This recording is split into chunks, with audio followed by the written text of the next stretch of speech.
Hey guys, it is Brooke with the Junk Parlor, and I am hopping on here for some more dealer tips. And I do want to give a shout out to Courtney at the barn door for my sweatshirt. She has some awesome clothes, as well as she's branching into home decor. So you can use BROOKE15 as a discount code with the barn door. Let's get started on tips for an antique dealer. So talking all about pricing. Everyone always struggles with pricing. I still struggle with pricing, although I have developed certain guidelines, procedures, whatever you want to call it, to follow to help me out with the pricing. So first off, you are going to need to do some research. So research can be many things, where you go out and you are shopping in antique stores or places like yours and you're seeing what their prices are. You can also go to shows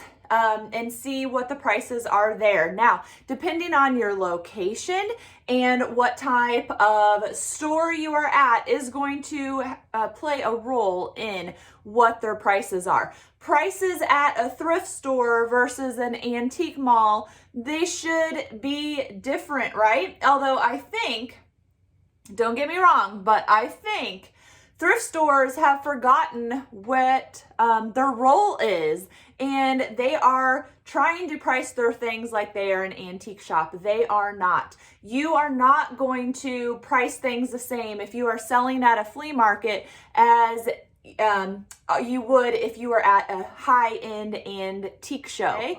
Am I right? So you can go out to those places and look at what other people are pricing items at. Now, sometimes you're not going to be able to go do that when you find something, so you're going to rely on the internet. Google is my friend. Don't go directly to eBay. Don't go directly to Etsy. Use Google's going to pull in those. Etsy would tend to be priced higher, and eBay can even tend to be priced higher. And when you're searching on eBay, don't just search for what things are listed at right now, but search for what things actually sold at. Hey, don't forget, if you are liking the information that you get, to click like and subscribe. It always cracks me up. People will come in wanting to sell me something, and oh, well, this is listed on eBay for $50. Well, that's fine and great, but I normally sell it for $20. Whatever they're asking on eBay really has no bearing on how I'm going to price things most of the time. But you can take that into consideration, but don't go directly to that website. Go to Google and do a search there for the item that you're trying to price. You will get search results from eBay listings, from Etsy listings, hopefully, and you can take all of that information and use it to make your price. So when you are searching in Google, sometimes you have to think outside the box, because people who are putting items online don't necessarily know what they are called. And I will say, I am guilty of this, or my store is guilty of this if you go to thejunkparlor.com, because I have a girl help me with my website, and sometimes I will read what she put as a description and I'm like, that is not what that is. So you don't want to take what is online as gospel. So you are going to do a Google search. So think about anything that are keywords that could help you find that item, because sometimes you can have a great keyword search and it literally pops up nothing. So I normally search in Google, get the all responses. And then once I see the all responses, if I'm not finding anything, I will click shopping. There's little tabs at the top. I'll click the shopping tab. That will give me prices of things if it actually pulls up what I want it to pull up. And if it doesn't pull up what I want it to pull up, and even if it does, I will click images, the images tab. Then I can see pictures of things that might be like the item I am researching. And if it is like the item that I am researching, I can click on that image. Sometimes it's going to be a product for sale. Sometimes it's going to be a history lesson. But it still can give me maybe some other search terms to think of, to use in my search to try and find that item. So first thing is going to be that you definitely need to research your prices, whether you do that in person or you do that through Google. Okay, so the second thing is we've all heard quick nickel or slow dime, right? Yes, that is what we want to think about. But more importantly, you probably want to think about not being the most expensive shop, not having the most expensive price on all of your items, and not being the cheapest either.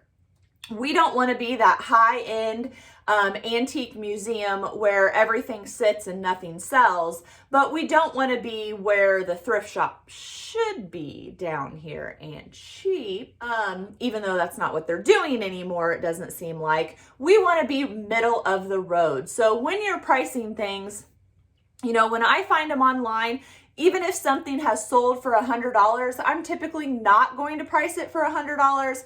I would come down from that. So if I only spent $10 on the item, it has sold for $100, I might bring it down in the middle and do $50. I'm still making a great profit off of that item, and it is cheaper, so it should be a quicker sale.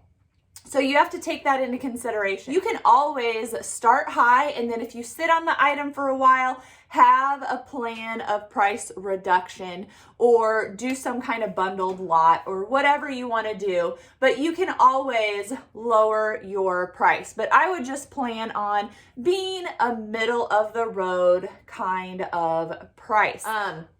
So that would be your next thing. When you're pricing, you want to make a quick sale. It does me absolutely no good to sit on something for a year, okay?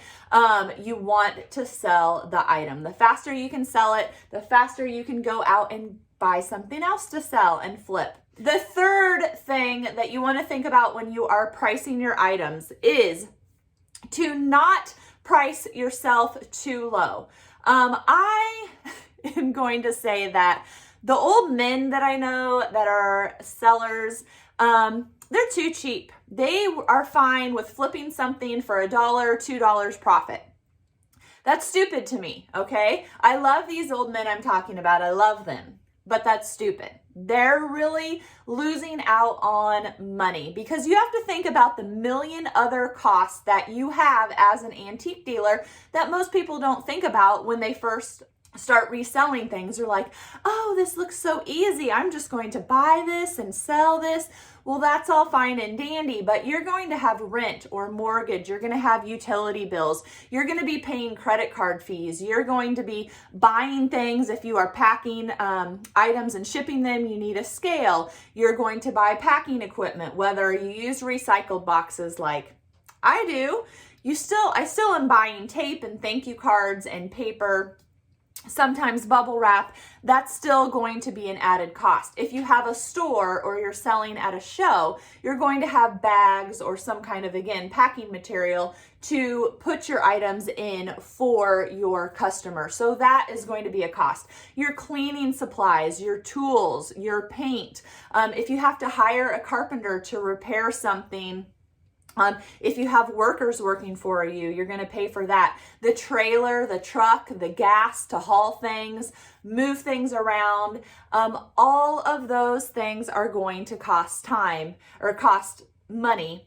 And the biggest thing is your time, because that you have to take into consideration too. If I get something, I have to move it to the home, and then if I don't have enough room in my shop or my booth, I have to move it to storage, and then I have to take it from storage to the store, and all of that takes up mental space, physical space, and it's just sitting there. So you need to really think about all the millions of different things that cost you that you have to figure into all of the things that you are selling as well. So do your research when you are pricing things. Plan on selling things quickly. So don't be the most expensive person selling that item. And 3, even though we don't want to be the most expensive, we can't be the cheapest either. You have to take into consideration all of those extra costs that are figured into your day-to-day expenses. So If you want some more tips about dealing with antiques, then I want you to make sure to like and subscribe to my page.